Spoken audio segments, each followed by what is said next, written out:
All right, and welcome back to case study number 29 of this series, so brilliantly titled Kirk's 40 Case Study Closings.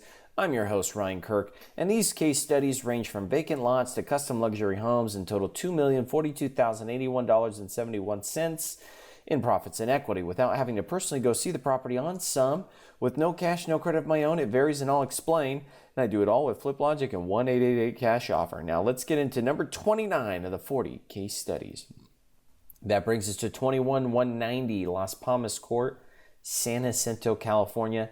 This is right on the back of that big mountain of Palm Springs. If you've ever been to Palm Springs, the Palm Springs aerial tramway goes to the top of this big mountain. On the back side of that is San Jacinto, and that's where you would find this house.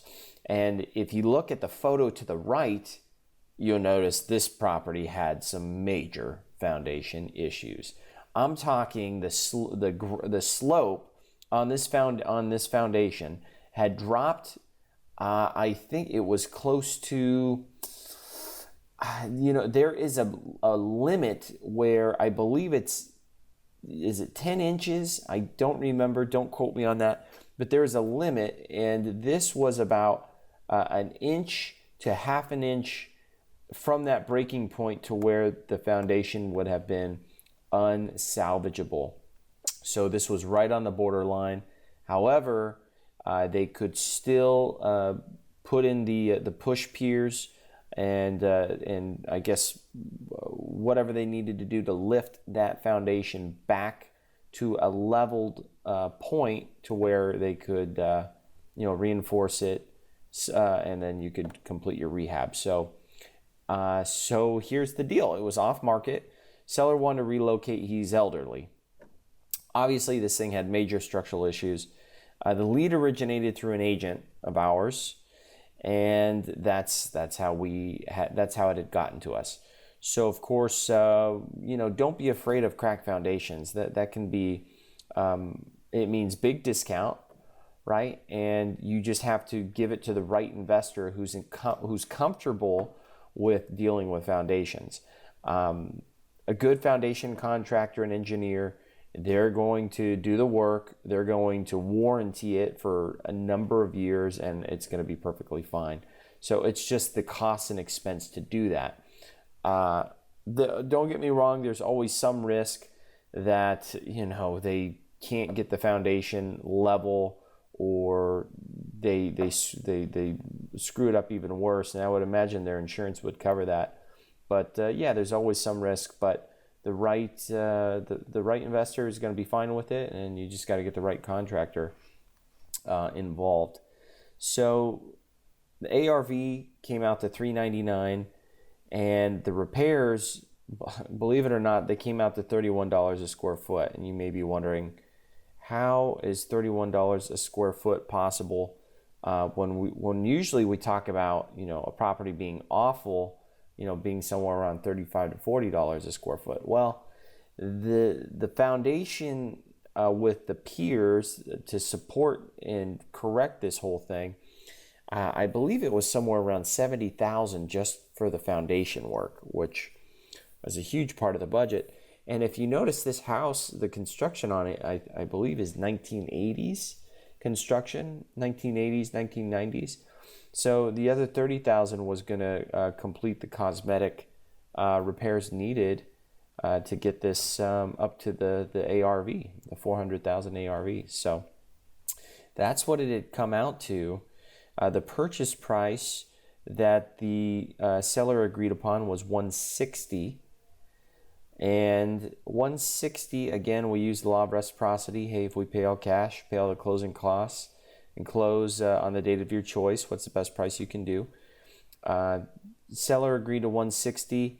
We marketed the property to our investor list, or buyer's list, at $184,000, and we had an investor who was interested in doing that. And you could also find, a cash buyer investor from looking at the flipped comps nearby, checking the transaction history, calling on the flipper in that chain of title, pitching in the deal. And then you can also use the cash buyer, instant cash buyer leads, and do a lookup using keywords in the area and marketing the property to them as well.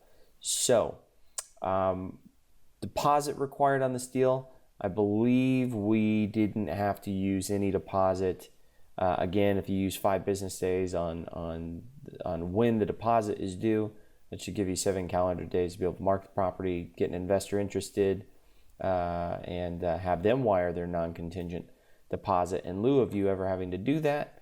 And as far as having to physically go to the property, yes, we had to physically go to the property because it was owner occupied, and we did not want our investors discussing terms with the seller. So again, investors are to go there, do their inspection, come up with their numbers, and get back to you with their non-contingent price and closing date. Not to discuss terms or price with owner occupant, and that's why it's always good for you or someone from your team to be there to keep that arm's length. You'll also notice that the investor paid $184. If you were to run this in a spreadsheet, typically investors want to pay a price that nets them, either a certain net profit or a certain ROI or a certain percentage of the ARV minus repairs. I believe 184, if you were to backtrack these numbers, that may be closer to, and you'd have to run it through a spreadsheet.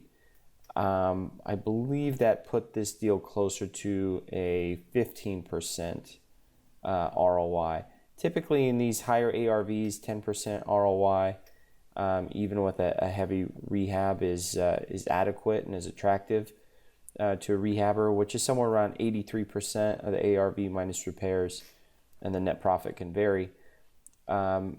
So that's typically where they want to be when you're dealing with maybe something structural like this, where things get more risky, and they're dealing with a large repair budget like this. The $100,000, I mean, that's a quarter of the ARV. They typically like to stay somewhere in the 5 to 10% of the ARV repair budget. So this was a much bigger repair budget and project. So the more risk, the more return, as with anything. So they typically, on a deal like this, like to get somewhere closer to 15 to 20% ROI, which can push the percentage of the ARV minus the repairs. That can push that down from like 83 down to maybe 80% or 78 or maybe even 75% of the ARV minus repairs.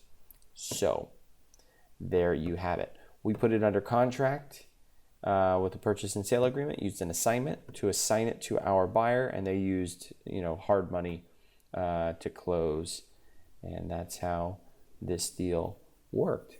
So I hope that was helpful. Again, statistically, only 10% of YouTube videos are watched until the end. So if you're in that 10%, you're a hustler, persistent, determined to succeed, and I wish you much success. So thanks for watching. I look forward to working with you.